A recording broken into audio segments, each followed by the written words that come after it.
Com o avanço da tecnologia digital, as informações estão na palma da mão. Vídeos, e-books, tutoriais, podcasts. Mas de que serve tanta informação se nós não temos tempo para filtrar o que realmente é de qualidade? Os cursos à distância da Capta têm curadoria e são focados no desenvolvimento pessoal e profissional. No que você é bom, para a Capta te deixar ainda melhor. Modernize o seu conhecimento e aplique no seu dia a dia. Vem aprender com a gente, Capta, o portal do conhecimento.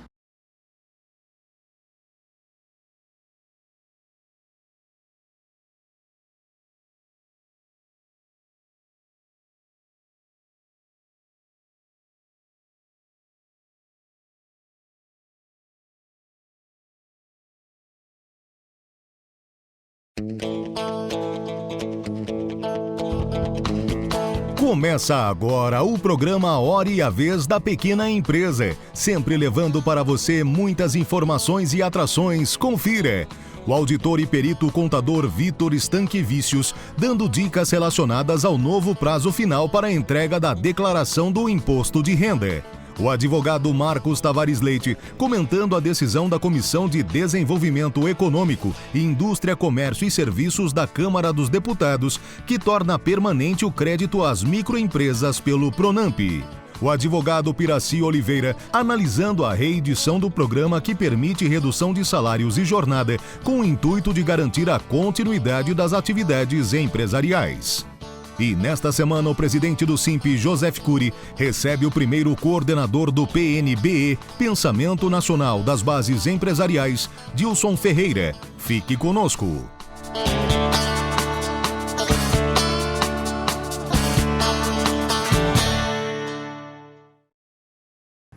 Olá, mais um programa dentro do ambiente Covid e voltado às questões trabalhistas, especialmente por conta da MP 1046, a MP da segunda onda, né? Então ela chegou tarde, mas chegou. Não podemos reclamar que não temos um novo texto legal. Vamos passar aqui os principais pontos de atenção em relação a esse novo regulamento. O primeiro ponto que a gente separa aqui é a nova possibilidade de teletrabalho. Então fica permitida a instituição do teletrabalho, do home office, por ato único da empresa, desde que concedido com aviso de 48 horas. As demais regras seguem as mesmas. Há uma livre negociação com relação a despesas, a custos, reembolsos, forma de trabalho. O teletrabalho continua não gerando direito à hora extra e está dentro da medida provisória que já pode ser adotada como forma de preservação de renda e emprego. O segundo ponto é a antecipação de férias, volta à regra que vigeu também na primeira onda, desde que com aviso prévio de 48 horas o empregador pode dar férias, na verdade antecipar períodos aquisitivos para depois ajustar esse período para frente. É uma alternativa bastante adequada, obviamente você tem condição de dar um fluxo de reserva de trabalho para esses empregados. Terceiro ponto são as férias coletivas, tal qual as férias individuais, as férias coletivas também podem ser dadas por setor, por grupo, não precisa ser para a empresa inteira. Se você tem a sua atividade parada, como por exemplo o comércio, você põe um setor da empresa, você pode gozar desse benefício. Fica dispensada a comunicação ao sindicato e aos órgãos oficiais por força de ser uma medida emergencial. Antecipação de feriados, então se a sua cidade ainda tem algum feriado livre para antecipação, você pode fazer isso, a empresa pode gozar desse procedimento livremente pactuado entre as partes. Banco de horas extras, essa ferramenta, como eu sempre digo aqui, é bastante oportuna, ela pode ser instalada por acordo individual, sem envolvimento de sindicato, e a compensação pode ocorrer em até 18 meses, a depender da deliberação livre da empresa. Medicina e segurança do trabalho. Ficam suspensos por 120 dias, os exames médicos ocupacionais e os treinamentos e eleição do CIPA podem ocorrer por meio digital, diferentemente da primeira onda, agora podem ocorrer e podem ser por meio digital. Havia uma dúvida nesse sentido. Último ponto que a gente separa em relação ao benefício trabalhista é a questão do fundo de garantia.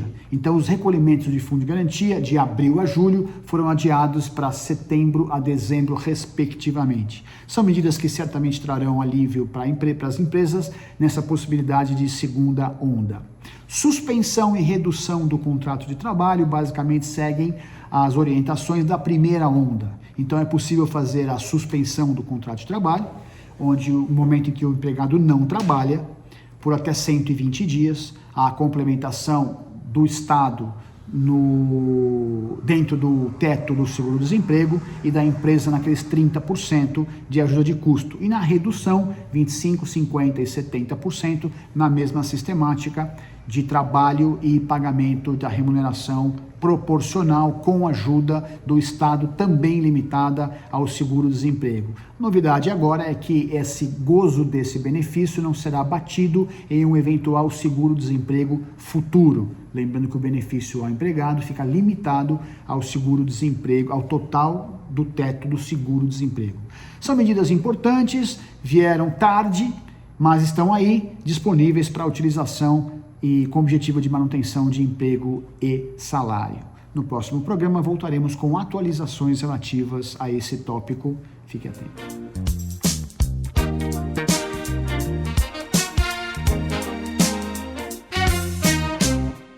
A Câmara dos Deputados aprovou em regime de urgência projeto de lei que torna permanente o PRONAMP, Programa Nacional de Apoio à Micro e Pequena Empresa, que permite a concessão de linhas de crédito para microempresas e empresas de pequeno porte e valor equivalente a até 30% do seu faturamento bruto em 2019 ou 2020, aquilo que for mais vantajoso.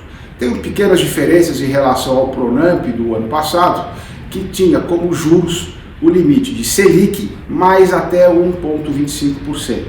Agora, para as novas linhas de crédito, os novos empréstimos, o limite seria da Selic e até 6% de juros ao ano. O importante agora é que realmente o PRONAMP, se tornando permanente, ele seja efetivo. O que se espera é que toda a microempresa e empresa de pequeno porte possa efetivamente conseguir acesso a essa linha de crédito, ter essa facilidade, porque de fato, embora em 2020 muitas empresas conseguiram acesso, esse número foi ínfimo em relação àquelas que buscaram uma linha de crédito PRONAMP, efetivamente conseguiram e que necessitavam para continuar a sua atividade produtiva. Essa linha nós esperamos que realmente alcance a todas as micro e pequenas empresas que necessitam e que possam continuar a sua atividade econômica, sem que lhe leve novamente ao fechamento ou até informalidade. O SIMP vai acompanhar toda a tramitação agora na remessa ao Senado Federal, de maneira a assegurar uma lei que efetivamente seja aplicada e beneficie a microempresa e empresa de pequeno porte, mantendo-a formal, gerando emprego e renda.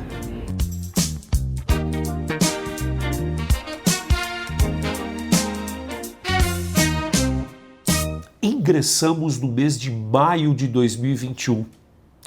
E esta data, maio 21, me faz lembrar que você, todos nós, pessoas físicas, deveremos prestar contas para a Receita Federal. Você, trabalhador, pessoa física, que trabalhou em uma ou mais pessoas jurídicas no ano de 2020, solicite à empresa empregadora que apresente a você o informe de rendimentos do ano passado, não é? Se você trabalhou em duas empresas, você deverá pedir para as duas empresas na qual você trabalhou no ano passado. Você comprou, vendeu automóveis? Separe os documentos. Comprou ou vendeu imóveis? Cuidado com o ganho de capital, hein? Cuidado com o ganho de capital. Se você comprou um imóvel por R$100 mil hipotéticos e vendeu por R$200 mil, poderá haver o imposto de renda de 15% sobre este ganho, que é o valor da venda menos o custo da compra.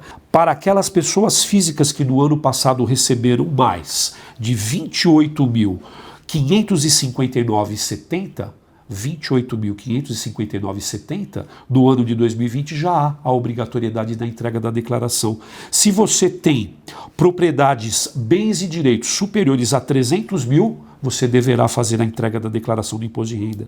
Se você teve rendimentos isentos ou não tributáveis superiores a R$40 mil, também é obrigado a fazer a entrega do imposto de renda à pessoa física. Lembre-se, se você não o fizer até dia 31 de maio, prazo estendido, como já disse, pela Receita Federal, você incorrerá no apenamento automático da multa de R$ 165,74 fora multas e juros que poderão recair sobre as parcelas do imposto se devido for. Apresse-se! Vale a pena entregar a declaração de imposto de renda no momento certo, oportuno, repito, que é dia 31 de maio, para você não ser apenado diante das circunstâncias já trazidas aqui. Espero tê-los ajudado, um grande abraço e nos vemos numa próxima oportunidade.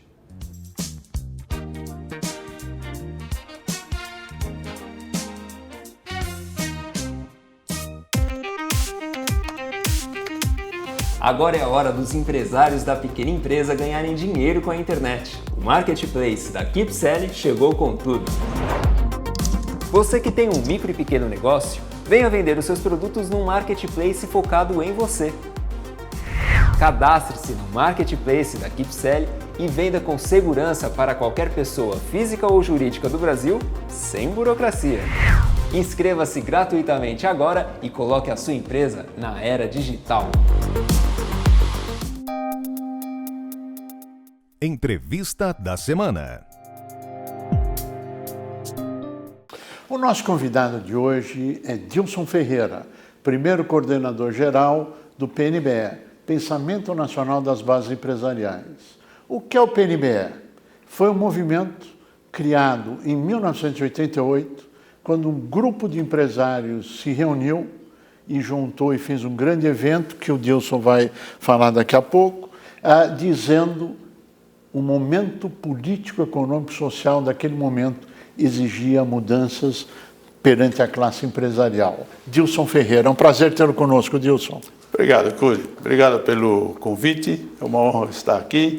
Nosso é uma prazer. satisfação poder falar sobre o PNBE. E fico feliz de ver que você conhece tão bem o histórico do PNBE. O seu trabalho naquela ocasião está dando frutos até hoje. Que bom. E se naquela ocasião havia essa necessidade no Brasil de que os empresários tivessem um posicionamento a respeito das dificuldades, tenho a certeza absoluta que hoje continuamos tendo essas mesmas dificuldades e o PNBE está contribuindo como contribuiu naquela ocasião.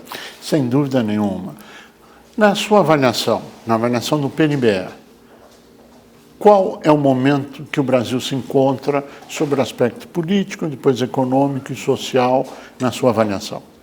Olha, o Brasil está num dos piores momentos da história do Brasil pela combinação de fatores que contribuem para isso. Naturalmente, a pandemia é seríssima, ainda está longe de se ter uma percepção clara de qual será o resultado. As consequências disso na economia e nos ramos de atividade é ampla, é forte, e os pequenos e médios empresários estão sofrendo muito com isso, não é? É um momento bem difícil. Perspectiva de melhorar para frente, com muita incerteza ainda. Eu acho que estão sendo tomadas as ações, há uma visão do que tem que ser feito, mas nós temos tido dificuldade em levar adiante esses projetos, esses planos. Então, ainda há muita incerteza. Na sua avaliação, até que ponto a vacinação influi? A vacinação é importante para a retomada da economia, linhas de crédito, apoio governamental, políticas tributárias.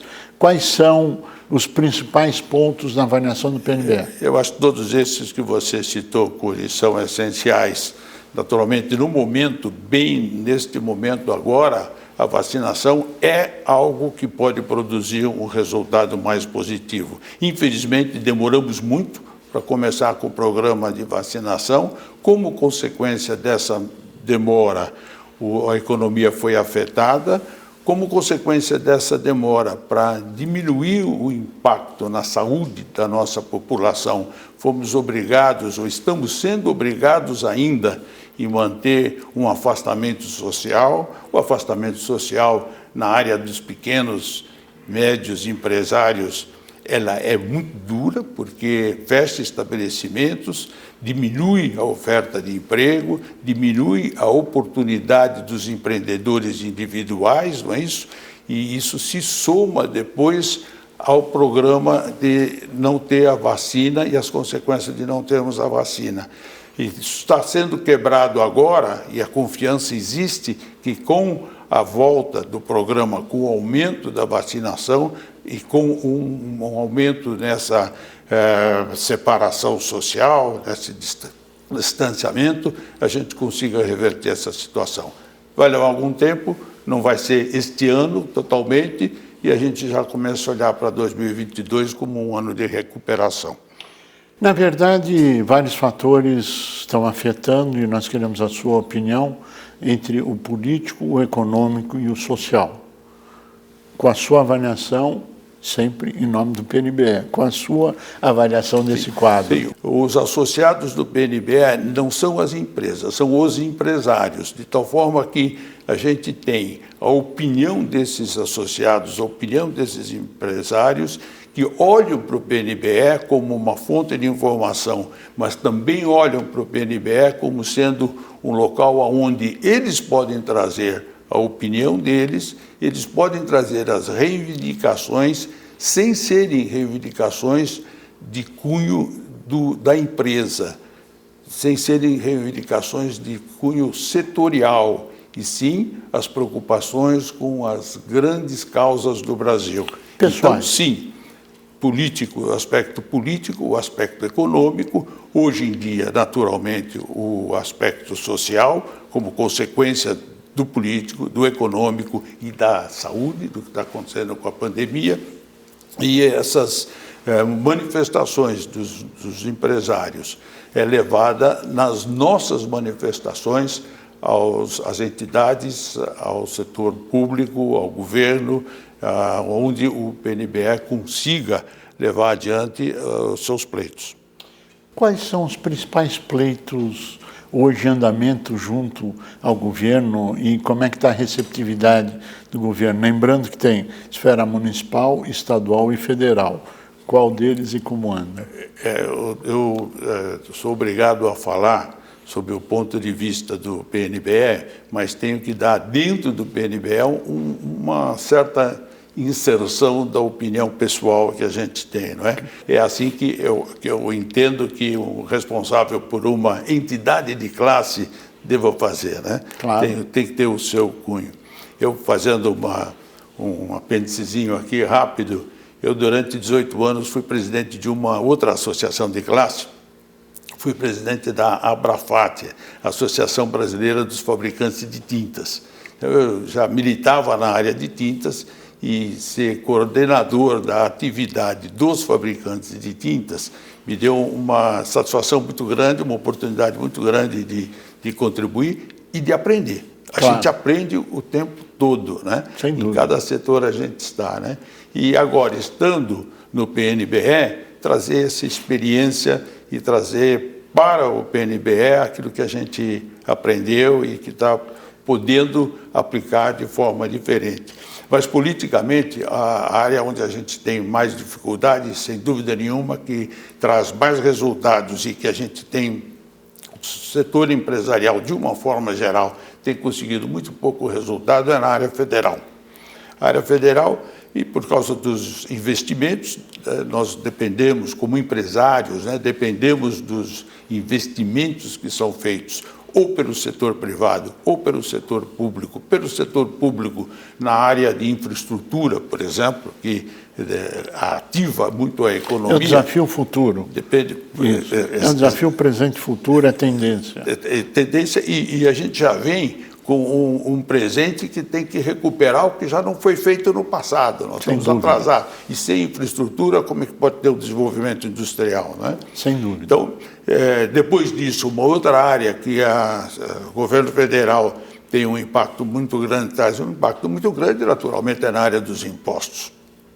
Tributário. E se o pequeno e o médio empreendedor hoje tem dificuldade no seu resultado financeiro, uma delas se deve ao alto custo de operar no Brasil e alto custo trazido principalmente pela carga tributária. Não é só a carga tributária visível no percentual que se paga, mas é o custo que a carga tributária traz para se poder pagar o imposto, né? É o custo que a carga tributária traz para o governo poder administrar toda essa complexidade de impostos que se tem. E a somatória das duas coisas faz com que, para um empresário micro ou pequeno, uma dificuldade muito grande de ser competitivo, né? Você que veio da área de tintas, com a experiência, você já viu todas as cores que cabem na fabricação de tintas. Qual é a coloração que você diria na economia e na área social para este ano de 21, perdão, e a tendência para 22? Melhora, piora, igual? Você diria alerta, tem que mudar já, dá para esperar, amarelo, verde, está tudo ótimo? Qual a sua tendência, a tua avaliação? A cor branca é a presença de todas as cores. A cor preta é a ausência de todas as cores. Então, você quer que eu fale de cor quando a cor que eu devo falar não tem cor, é a ausência das cores, ou seja, a situação está preta. Essa é o que estamos falando. O que seria necessário para mudar na sua avaliação? O que seria possível mudar? Melhor ainda. Não, o que é necessário todo mundo sabe, mas na sua avaliação, com a sua experiência, o que você vê de possível de mudança no curto e médio prazo, ou seja, em 2021? Eu acho que o que pode ser feito em 2021, que possa começar a produzir efeito na economia em 2021, mas que poderá sim produzir em 2022 com um impacto já mais significativo, são algumas das reformas. E a reforma tributária é uma importante que produz efeito a bem curto prazo. A médio e longo prazo, uma reforma administrativa que diminuísse os custos do governo, os custos da existência do governo e melhorasse a eficiência da administração pública, já poderia trazer resultados em 2022, 2023. E, por fim, talvez a mais difícil delas, mas que tem maior potencial de resultados a longo prazo, é a reforma política. Bem, eu acho que quando se fala a nível macro, existe uma convergência total de qualquer um que esteja assistindo ou participando na necessidade das reformas. Mas quando se chega em que reforma, é onde mora o grande problema. Porque a reforma tributária que está correndo no Congresso, a PEC 45, ela aumenta substancialmente a carga tributária. Ela elimina e acaba com o Simples Nacional. Consequentemente, nós, SIMP, não podemos concordar com essa reforma tributária. Sim. Não sei a posição do PNBE. A PEC 110 também acaba com o Simples Nacional, que prejudica todas as micro e pequenas empresas optantes no sistema. Então, teremos que ter muito debate ainda sobre que modelo de reforma tributária nós estamos dizendo. É verdade. Isso produz, qualquer uma das reformas produz de maneira diferente efeito em diferentes segmentos. Você cuida da indústria, principalmente. Sim. Nós cuidamos de empresários de muitos diferentes áreas de atividade, não é isso? E também de diferentes níveis de tamanho de empresa, né? Você cuida pequena e média empresa. Mas a maior parte dos empresários que estão trabalhando conosco, que são associados do PNBE, são de pequenas e médias empresas. Alguns de empresas um pouco maiores, né? Alguns de escritórios individuais e empreendedores individuais, não é isso? Então, é bastante ampla. E a gente procura ter uma postura com relação aos interesses diferentes, né, dos associados e dos setores de empresário, que seja a política, em primeiro lugar, que vise os interesses de maneira mais ampla e, certamente, quando se entra numa área dessas, assente um pouco de conflito entre os diferentes associados às diferentes áreas, né? Então, a gente procura ficar o mais neutro possível no total, para não ir numa direção de um ou de outro. Por isso que procuramos tratar com os empresários pelo lado de pessoas, de indivíduos, de pessoas físicas e não representantes de setores de atividade industrial. Dilson Ferreira, nós queremos agradecer muito a sua participação, chegamos ao final do nosso tempo, desejar pleno êxito lá na caminhada no PNBE, que tenha um sucesso, que dê continuidade ao bonito trabalho que vem sendo realizado e desejar a todos que o Brasil possa estar melhor segundo semestre, ano que vem e assim por diante, um país melhor para todos nós. A você que esteve conosco, o nosso mais profundo agradecimento, com a certeza que estaremos juntos na semana que vem. Até lá!